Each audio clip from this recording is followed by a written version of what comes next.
Hey guys, here's Louie. Well guys, on this video I am going to show you where do your spark plug wire looms, which are here, where they go on the engine. So where do they mount to, and the correct location for a 1968 Firebird. Okay, I'm going to bring you guys to speed real quick of what I did here with Ladybird so far. I do apologize for not having so much videos on the car right now. Some videos I have them saved and I will release them a little later, which was the blower motor, heater cover, heater box, and basically rebuilt the whole system. That's gonna come out in the near future. Things like that I have saved up, I will release them later. I've been really busy with a whole bunch of projects. Of course, we hit spring now, so the spring cleaning, and I also did a video of what's coming up in the bird cage. Last week I worked really hard Friday, Saturday, and Sunday, which are my days off from work. Every other week I have a Friday, Saturday, and Sunday off from work. And trust me, I gotta give a special thanks to two good buddies that I know I could count on anytime, which is my buddy Carlos and Louis. Those guys are older gentlemen than myself, but let me tell you something, they are strong as an ox. And we digged in the bird cage. I started digging with Louis Friday early morning, like 9:30 in the morning, and it was basically a whole day project. I think we finished like around 5 p.m. digging 4 on different spots to make footers for my lift that is coming into the bird cage. It should be here somewhere in April, I believe about April 15th. Okay, it's a 4-post lift I'm gonna have in the bird cage. I'm pretty excited to see how that comes out. So we did some digging to do concrete footers, 4 of them, and I went a little more beyond than what was recommended, just to make sure it will come out strong and safe. So I had that project of digging on Friday. Concrete came Saturday, filling it in with concrete. I was tired. They couldn't help me on the weekend, but they did help me on Friday. And I did the mixing, everything by hand, just muscling it out. And I did the concrete Saturday. I did 3 footers, and they are 3 by 3 by 6 inches thick of concrete, and 2 of stone underneath, 2 inches of stone underneath. And trust me, it's more than plenty. The recommendation was 4 inches. Anyway, I was wiped out, so I left the last footer, being number 4, for Sunday. So I was basically busy the whole day. I'm going to do the complete floor, like a barn style floor. I mentioned that before. I should be getting the shipment of the treated wood the end of this week, I believe. No, the end of next week, sorry. And then I will start building from there on. So I'm really busy here at the house, is what I'm trying to say. And I apologize for all you faithful subscribers, but the Lovebird is looking good. I am moving forward with the Lovebird, and I'm trying to split myself in a lot of different ways here. I also have the Ladybird here. I also have the Lovebird over there. Excuse me. I have the Lovebird over there that Mike from Lake and Lodge came here. And if you guys saw that video, and if you didn't, I strongly suggest to, number 1, go to Mike at Lake and Lodge Garage and subscribe. Real cool guy, real intelligent guy. And he just finished putting together a complete 1967 Firebird convertible from beginning to end. That is sheet metal, mechanics, full frame car he built for it. And he did wiring, he did the convertible top, he did interior, he did the whole car right in his home garage. Please check it out, give him some support. That's again Lake and Lodge Garage. And he came here to extract a bolt that was broken in the block, and he was successful. So now I'm also left with the Lovebird of taking out the engine, fixing the little problems it has here and there, which I did that in another video, and installing it back on the Lovebird to make her a driver again. So I got my hands full. And I hope that the owner of Ladybird does understand that I'm getting really busy. So I told him I might be ready for him to come out here somewhere in May. But listen, if it doesn't happen in May, he did speak to me. He said don't rush anything. And I don't want to rush everything because I want to be consistent of keep on doing a good job. If it's in June, it will be in June.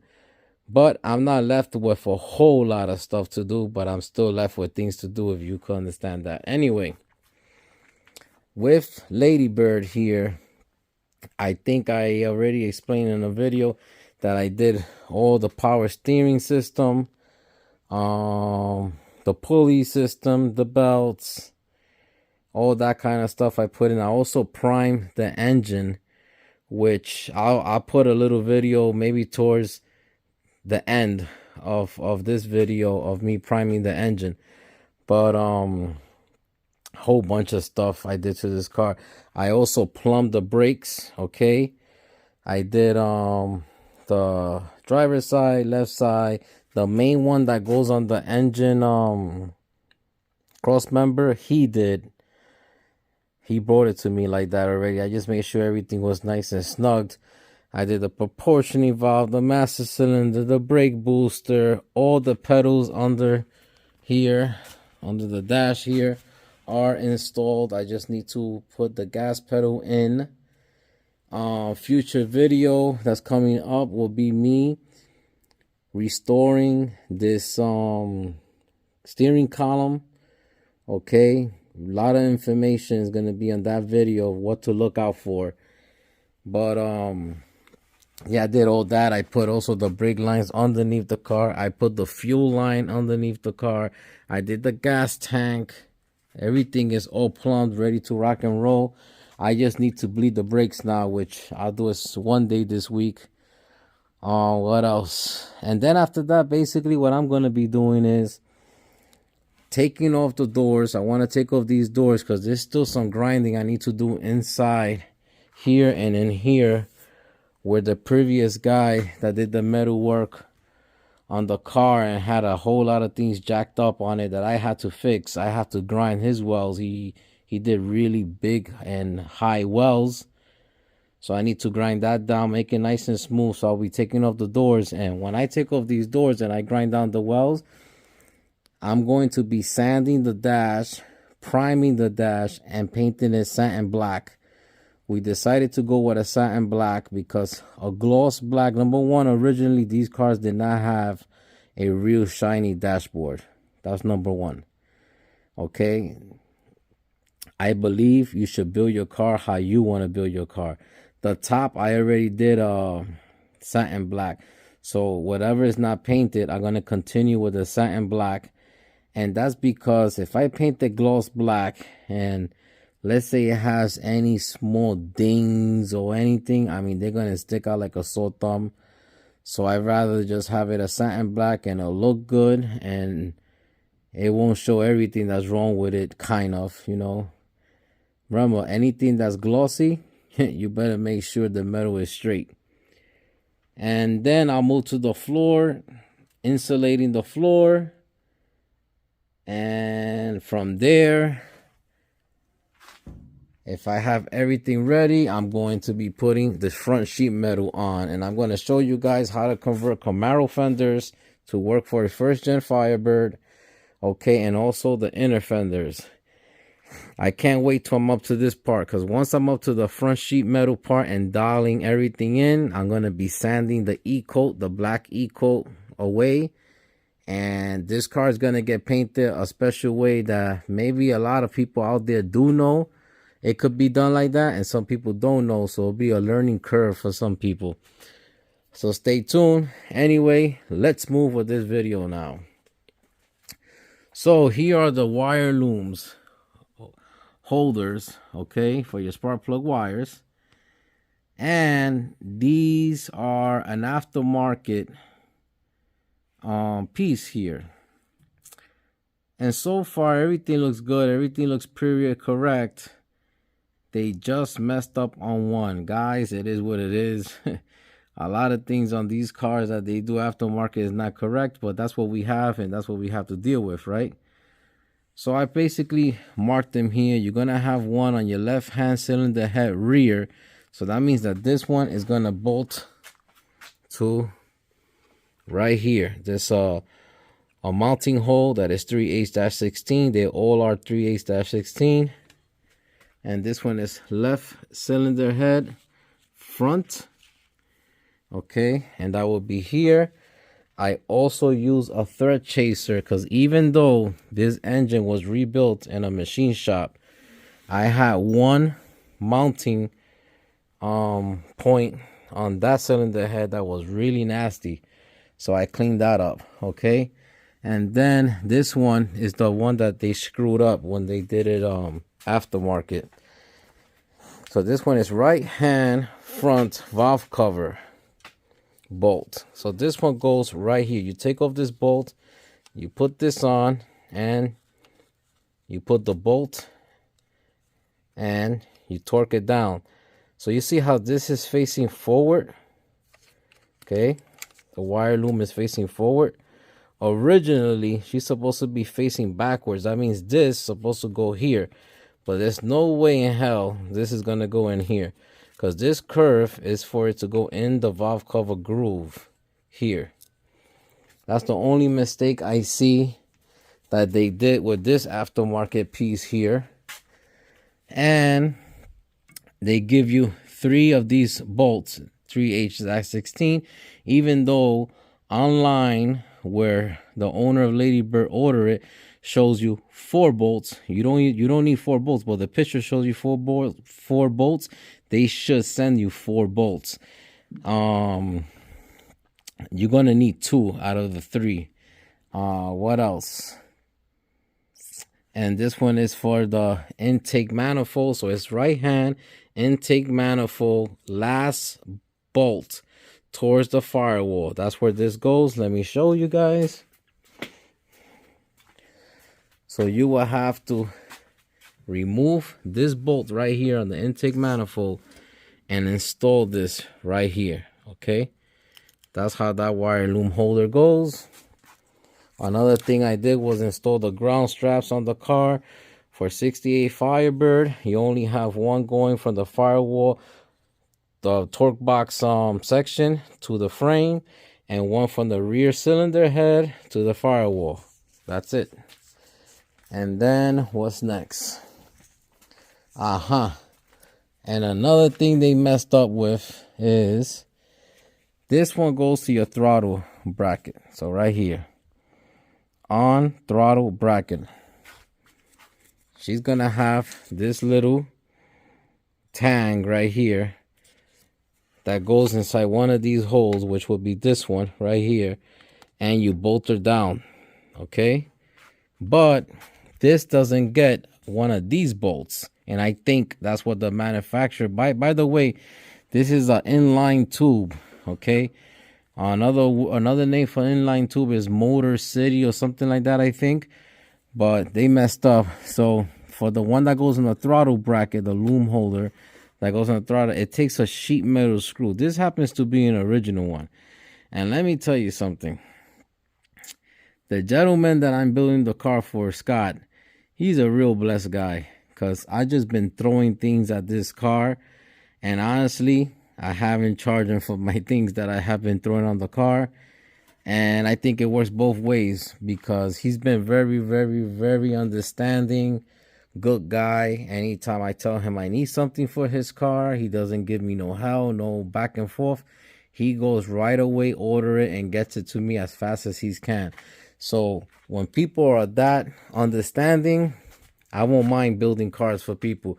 But when they get difficult, I don't want to do it. So it's been a nice experience so far. Okay, so let me put all those wire looms mounted on the engine for you guys to physically see how they look once you have them on the engine. Another heads up I want to give you guys. So I could not find this. This is the original matching number 350, Pontiac 350 for the car. Okay, numbers matching. We could not find a throttle bracket for a 2-barrel. Is a 2-barrel original car, and that's the way he wants it. So we had to go aftermarket, and this one is the F4 bracket. Okay, and as you can see, she has a gap right between the intake manifold and the throttle bracket. I have two options here. I could either have a spacer here, or I could cut here, bring it down flush to here, and weld it shut. Me doing that, I feel once I weld it shut and grind it down, I will have to paint the throttle bracket. And I really don't feel like painting the throttle bracket. I feel like leaving it this color, natural metal color. So I'm going to be putting here a spacer for when I put the bolt down. She's nice and tight and snug, and she doesn't bend the bracket down, because without a spacer, she is gonna go down. You see, and everything lines up good. I mean, I have to play with this and make all the throttle cable work and all that stuff. But just a heads up, if you guys get an aftermarket throttle cable bracket, you're gonna have to modify it kind of. Well, let me move forward with the spark plug wire looms, putting it on the engine, and I bring you guys right back. Well, guys, there you have it. Wire loom holders in place. Okay. So like I said, you're going to have one on the front left-hand side cylinder head. At the rear, one on your throttle bracket. That's right there. And on the passenger side, you're going to have this small one here on your valve cover. And this is the one that the aftermarket people are making them wrong, because she's supposed to be on this side facing. All right. On the rear of the right-hand side cylinder head, on the intake manifold, right-hand side, the blast bolt towards the firewall. And you shouldn't have any problem if you follow that order. It looks really nice and neat. Keeps your wires nice and neat. Keeps the engine bay looking great. And everything here so far is looking to me beautiful. Well, guys, I'm going to see what I'm going to be doing up next here on Ladybird. It's probably going to be bleeding the brakes.